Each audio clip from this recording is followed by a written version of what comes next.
Okay, now just like that, abracadabra, and I'm indoors. So I wanted to continue with our talk about Uranus in Gemini. And so I have more note cards, as you can imagine, because I wanted to really clarify the dates of when Uranus was in Gemini, okay? So, or Uranus moved back from Taurus into Gemini. So the dates were Uranus was in Gemini from early 2025, so that was early July 2025 last year, till November of 2025, like early November 2025. And then it went back into Taurus, of course, in early November of 2025 until April of this year in 2026, when it made its final shift from Taurus to Gemini. The reason why I think this is important sometimes, especially dealing when the planets retrograde and then they come back, is because a lot of times, if you will, with me, sort of cast your mind on what was showing up or maybe even showing out, right, for you around that time, meaning early July 2025. Because a lot of times, what I have found, especially in literal astrology, that thing that was in your life around that time could actually turn out to be something pretty significant and something that you will notice will be around for a while, maybe even like, say, the next couple of years or so. But I've also noticed it to be something that kind of prepares you for where you are in life and for this next shift that Uranus and Gemini is going to be working on with you throughout this time, this next 7-year span. So if you can cast your mind or look back at emails or text messages, or, if you're in the same job, whatever, I think sometimes it's good to sort of just cast ourselves back. The reason why I say that is because when Uranus did officially make its stay in Taurus, I think in 2019, it went back into Taurus, or it was in Taurus in 2018 for like that short stint that Uranus was in Gemini in July 2025. And so Uranus in Taurus, and you'll notice that most planets, especially the slower moving planets, will have like a little time and then they'll go back and then they'll have their much longer stay. So, and I noticed that there was a significant transition in the types of groups I was interested in, the types of people. Uranus deals with communities and things of that nature. So a lot of times it is really trying to prepare you or prepare us and reveal sort of what is ahead. So sort of cast your mind back. I love looking back. I think that it's really good work for just anybody, but just even a evolutionary journey of your life to kind of see like, oh wow, like, I was doing that and now I'm doing this and this is how this, I didn't even realize all that stuff went down. So I wanted to also talk about this sort of comparison and contrast between what we are moving from and what we are going into. So Uranus in Taurus, I'll just read a couple of things that I got down, is very fixed energy, or not very, but fixed energy, like most of the fixed signs, Scorpio, Leo, and Aquarius. It's fixed energy, a lot of times very unmovable, hard to, hard to make it change, basically. Sorry if you hear things throughout. I am recording today in the house where my other family members are hanging out, so hopefully it's not too loud. I do have my microphone that doesn't seem to want to stay on this way, so I'll hold it. But so yeah, so it's fixed energy. It's of the earth element. As I mentioned earlier, I went vegan. I stopped eating meat.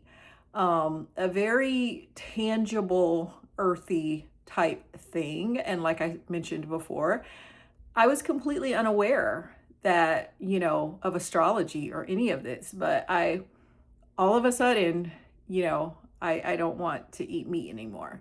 And it was like a shock. It was a shock to my family. It was a shock to me, even really, when I think about it.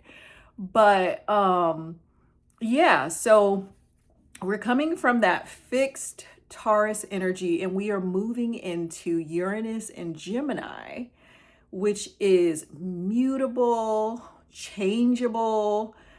One minute you see it, right? The next you don't, it just changes, So I almost think this is going to work well with Uranus because Uranus is sort of hard to pin down as well. I mean, it wasn't discovered until when it's one of the further out planets. So, astronomers and astrologers, I think over the years have had their moments with really just trying to understand sort of the implications for Uranus as a planet. So, and it's moving into Gemini, an air element. Okay. So think cerebral stimulation. Okay. All the way. Like it's totally about communication and speech. I mean, obviously there's more, but it is of the air element. So we are moving totally from earth and we are going into an airy type vibe, which I think is going to really, I don't know, it's going to be really hard to pin anything down for just, for any good period of time. I think, 1 minute, I think of just how quick our thoughts are. 1 minute we're thinking one thing and then the next minute we're somewhere else, So it's definitely moving from something so unmovable and fixed and tangible, you can see it, to something that you can't see, something you can't pin down, and something that is changeable. So I wanted to point that out. I also, sorry, I'm not going to be able to hold okay. Want to talk a little bit about the things that Gemini rules, okay? We already mentioned it's of the air element. Gemini is ruled by the planet of Mercury. Usually, I think most astrologers agree that it is rules the third house in your natal chart.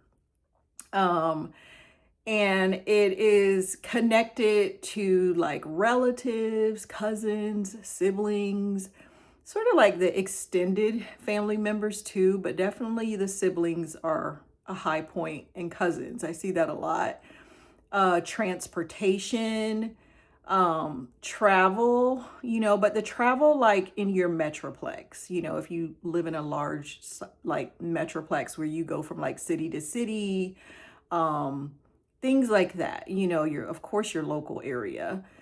Communication devices, as I mentioned earlier, sort of like our mindset, and our perspectives in life, not from like that Sagittarius mindset and perspective where it kind of governs our beliefs and things like that, but more of our just, we